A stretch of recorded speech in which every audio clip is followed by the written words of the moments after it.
শিহাব শাহীন সম্পর্কে বলতে গেলে তার সাথে আমার আসলে তর্কই হয়, ভালোবাসা প্রচন্ড তর্ক হয় এবং এটা তর্কটা দিনকে দিন বেড়েই চলেছে।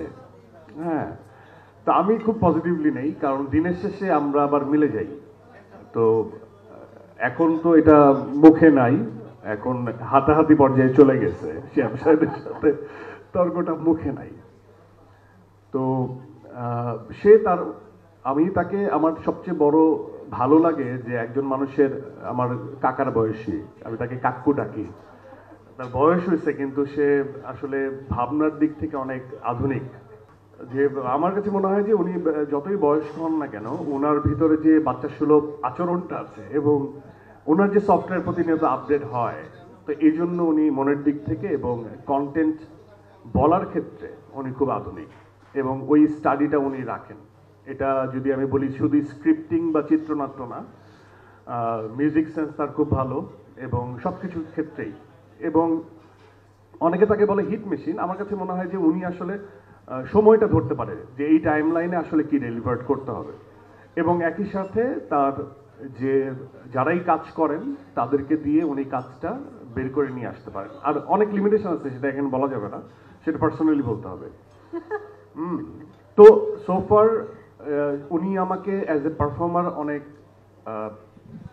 স্নেহ করেন এবং সম্মান দেখান, এবং যত তর্ক বিতর্ক যাই হোক না কেন, অ্যাজ এ ডিরেক্টর আমি তাকে প্রচণ্ড সম্মান করি এবং তার প্রতি আমার অবশ্যই আস্থা আছে এবং আমাদের সকলের আস্থা আছে। সুনেরাকে নিয়ে প্রথমে বলবো, কারণ হচ্ছে সুনেরার সাথে আমার প্রথম স্ক্রিন শেয়ার।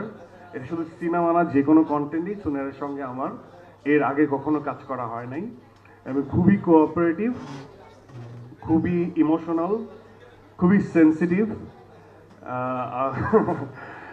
তো আমার মনে হয় যে একজন পারফর্মারের এই ধরনের এক্সপ্রেশন বা এই ধরনের বিশেষণ থাকা উচিত, নাহলে পারফর্মার হওয়া যায় না।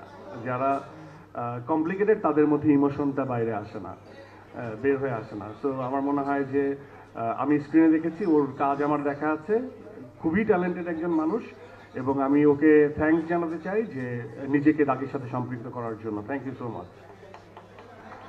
অ্যান্ড লাস্টলি তমা মির্জা, মাসুদের ময়না, এখন সে নিশানের জেরিন। আমি খুব বেশি বাড়িয়ে বলবো না, আমার কাছে মনে হয় যে ওর মধ্যে একটা স্পিরিচুয়াল একটা জায়গা তৈরি হয়ে গেছে, যে ওকে করতে হবে, এই নেশাটা ওর মধ্যে আছে, এই দৃঢ়তা ওর মধ্যে আছে, ভালো করতে হবে, যেখানে ফ্লস সেটা নিয়ে ওয়ার্ক করবে, কিভাবে ভালো করা যায় আলোচনা করে। আমার কাছে মনে হয় যে প্রত্যেকটা অভিনেতা অভিনেত্রীদের আসলে এই জিনিসটা অনেক পজিটিভ, যে তার যে মানে চর্চাটা, তার যে যে স্ক্রিনে আসাটা, এবং সেটা নিয়ে সে অনেক সিরিয়াস থাকে। তো এবং টাইম মেনটেন করে খুব সুন্দর। আমি একটু টাইমে কাছে আসি, সেটা আস্তে আস্তে বয়সের সাথে সাথে আমি শিখে যাব, ওটা ঠিক করে নিব ইনশাল্লাহ।